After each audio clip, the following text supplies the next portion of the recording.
Did you know that there is an angel who stopped being talked about, and for a long time it was almost forbidden to even name him?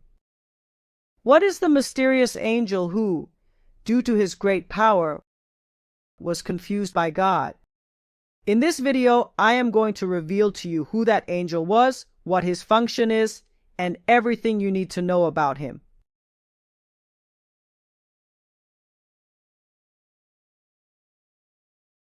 Shalom everyone, welcome to one more video on our channel.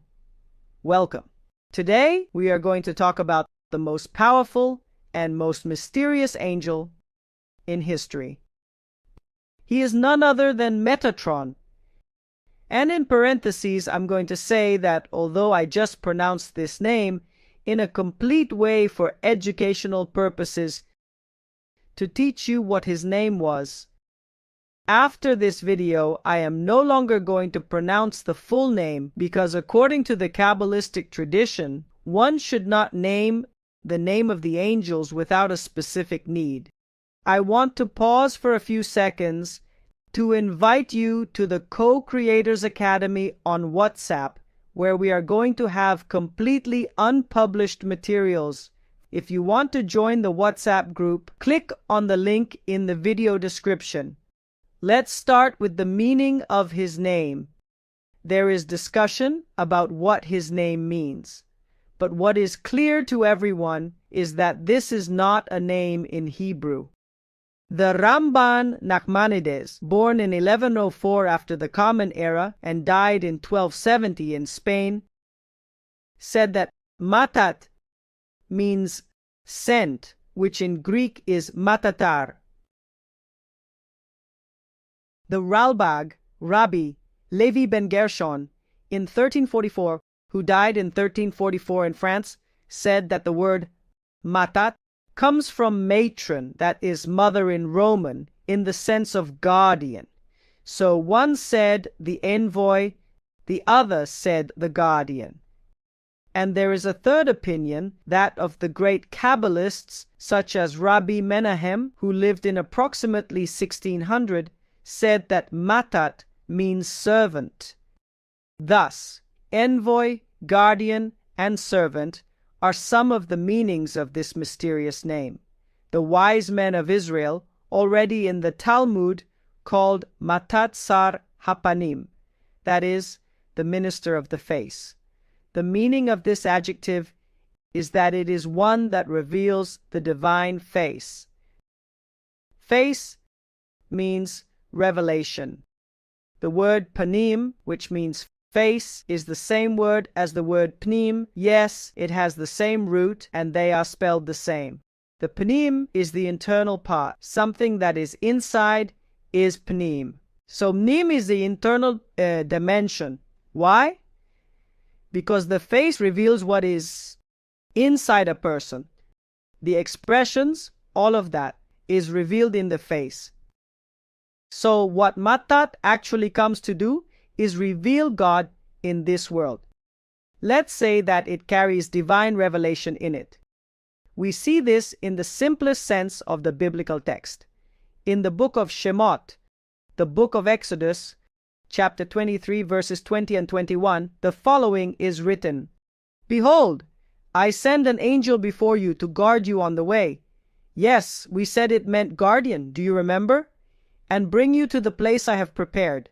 Servant, sent. Be careful with him, says the text, and listen to his voice. Do not rebel against him, for he will not forgive your transgressions, because my name is inside. The Midrash Otiyot of Rabbi Akiva, a very ancient midrash, a very old book of literature, of exegesis, of the rabbinic literature of our sages, says something very interesting, that one of the names of Matat is the 4 letters of the divine name, the letter Yod, the letter He, and the letter Vav, and the letter He. And he called him Yud-Ke Vav-Ke Katan, that is, the small tetragrammaton. Yes, as it is written, because my name is inside. That's what it literally says. In some way, it is as if there were the divine name in all its expression and the divine name in synthesis, in small, It is the one that is revealed through that angel, because my name is inside. And the commentator Rashi tells us the same thing, who, although he usually explains the simplest side, tells us what it means that his name is on it. He said, the word matat has the same numerical value as Shaddai. Yes, Shin Dalet Yud, which is one of the names of God that means the Almighty.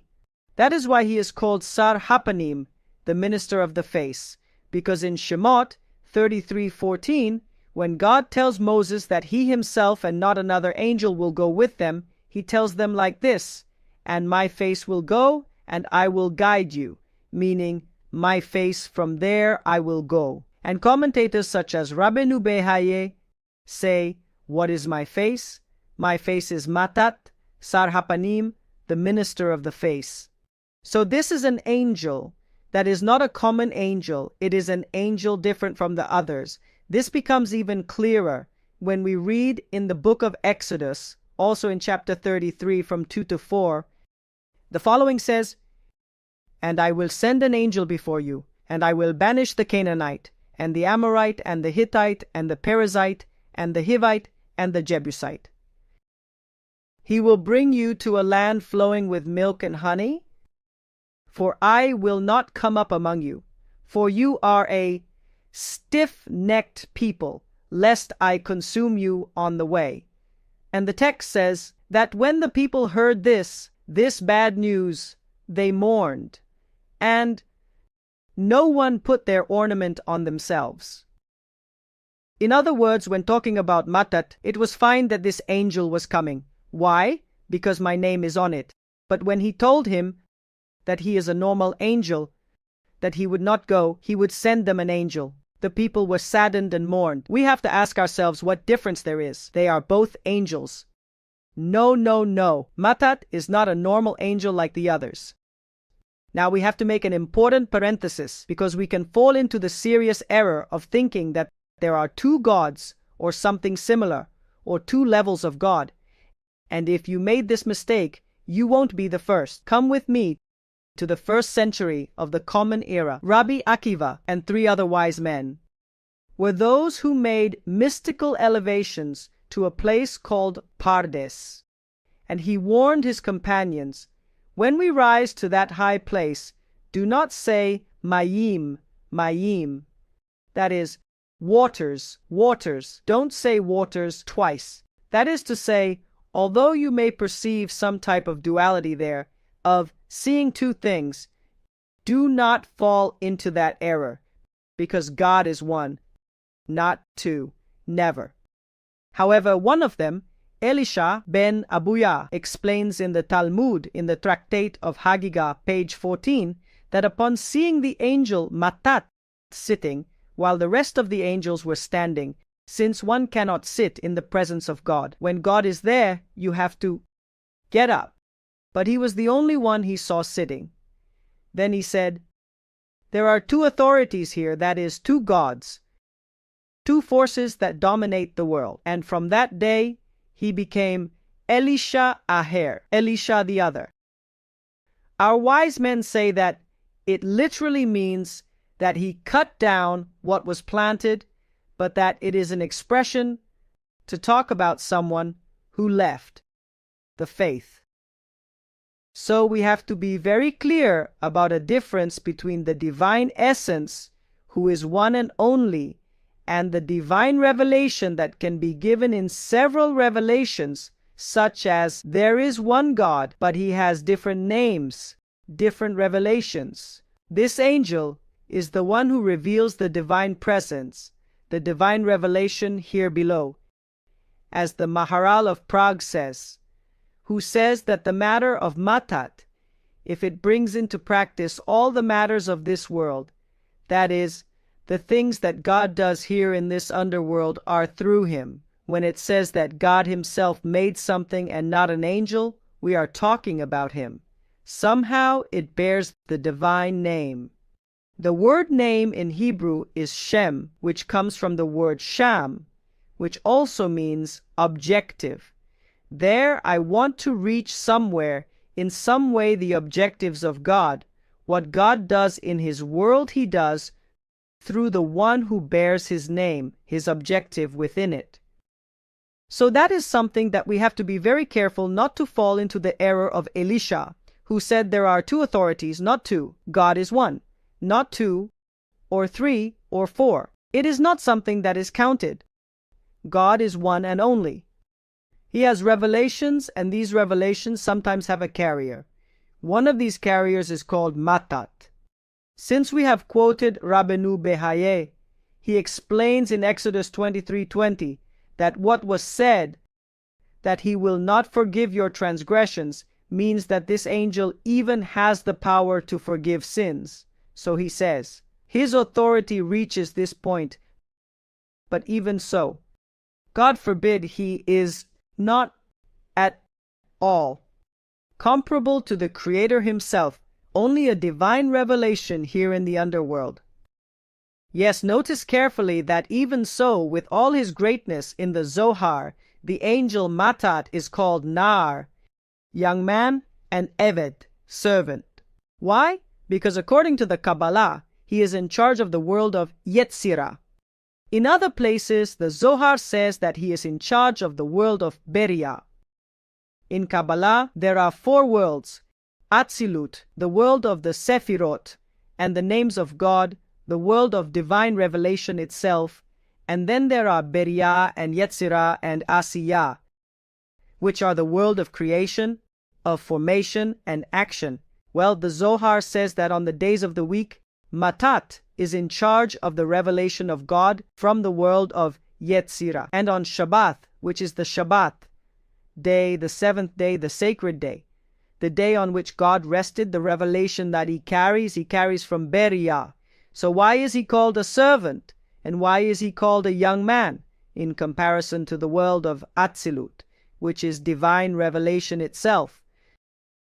So that is something that we have to be very clear about. Now, we have said and explained that this was his most famous name.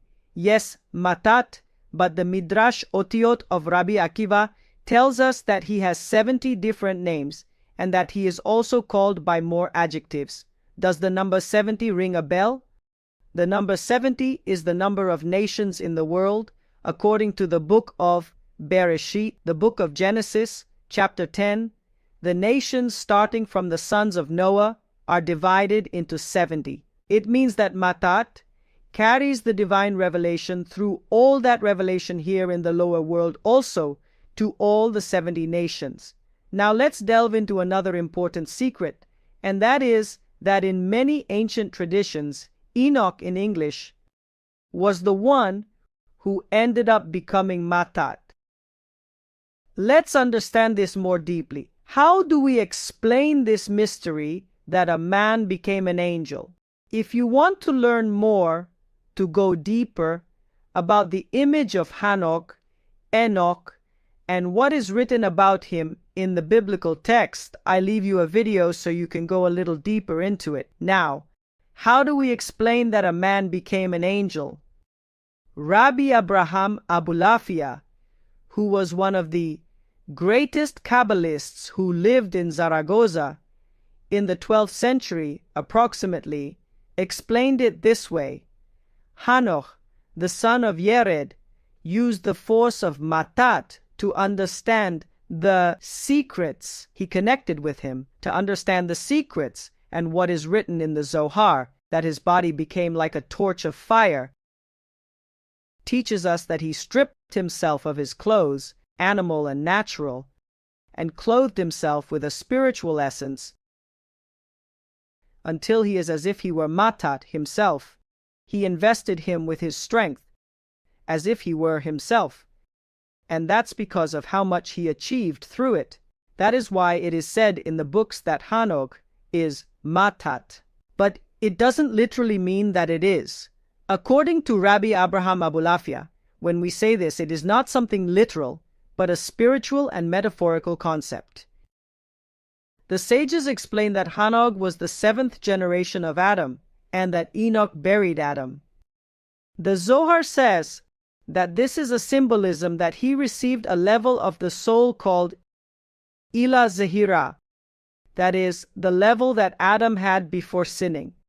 This meant that just as Adam before sinning would not die, Enoch did not die either. He reached the level that is above death. The Zohar says that all the secrets, the highest treasures, and the 45 keys to reveal the secrets of heaven were transmitted to Enoch. 45 is a key number, since 45 has the same numerical value as the word Adam, which is the name of the first human and also means human being. This shows us what we have said.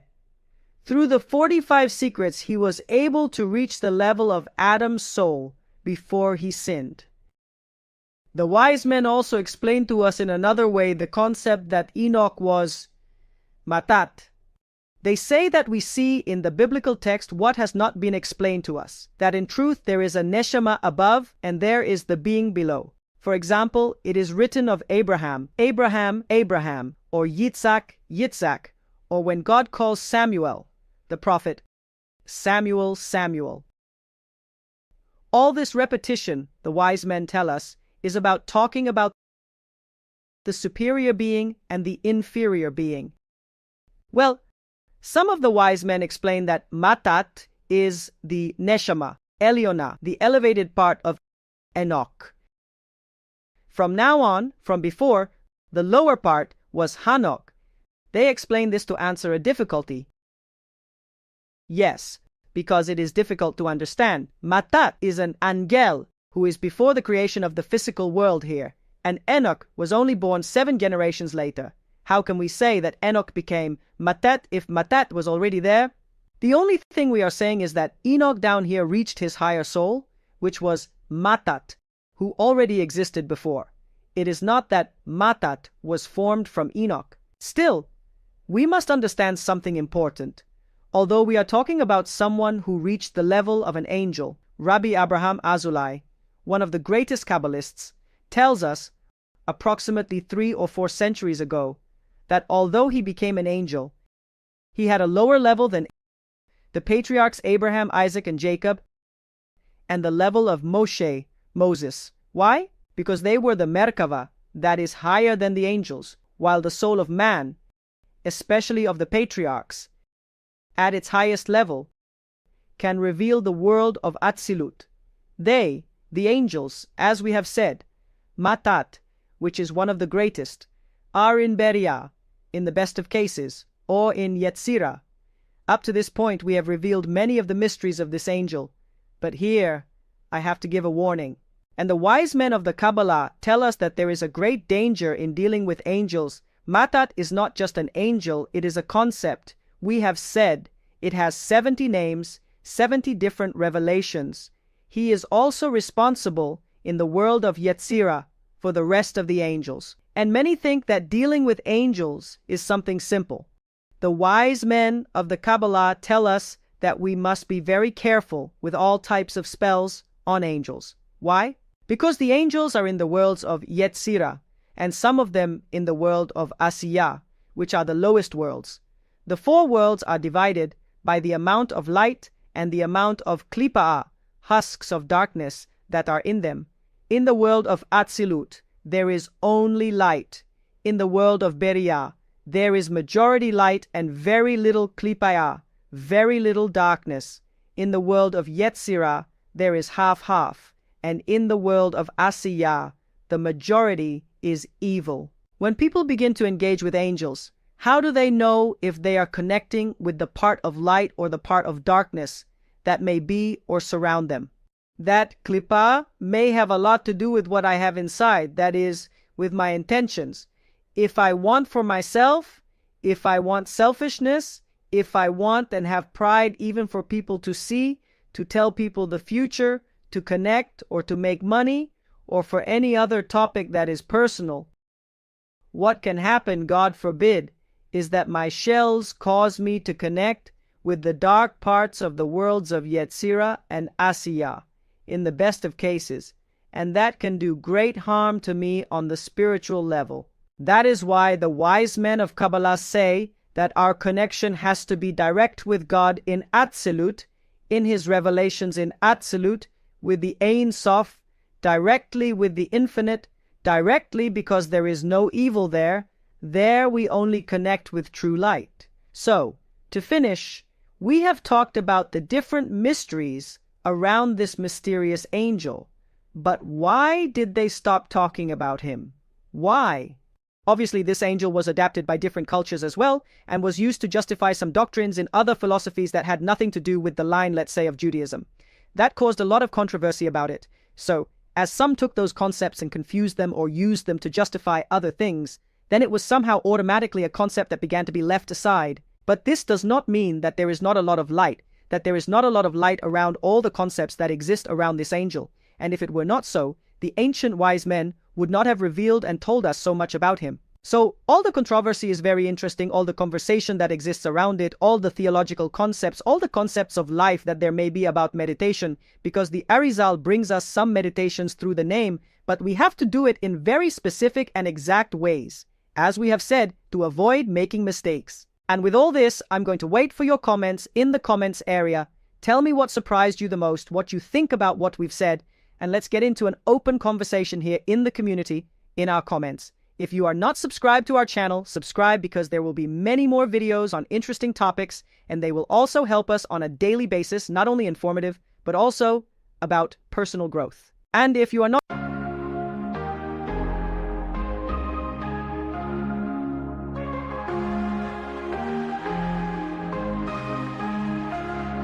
in the silence, I hear your voice, whispers of forever, a heartfelt choice, to love without limits, to give without shame. In your eyes my heart finds its flame. We'll chase the sunset, we'll dance in the rain. Our love will shine brighter with every heartbeat's pain. We'll rise above the noise, our love will be the light. In the darkest of nights, we'll find our way to the light. Lost in the moment, our love will ignite. signed up for our Co-Creator Academy on WhatsApp, you can do so in the first comment. Without further ado, see you in the next video. Remember, like, comment, and if you are not subscribed, subscribe. Greetings to all. Shalom.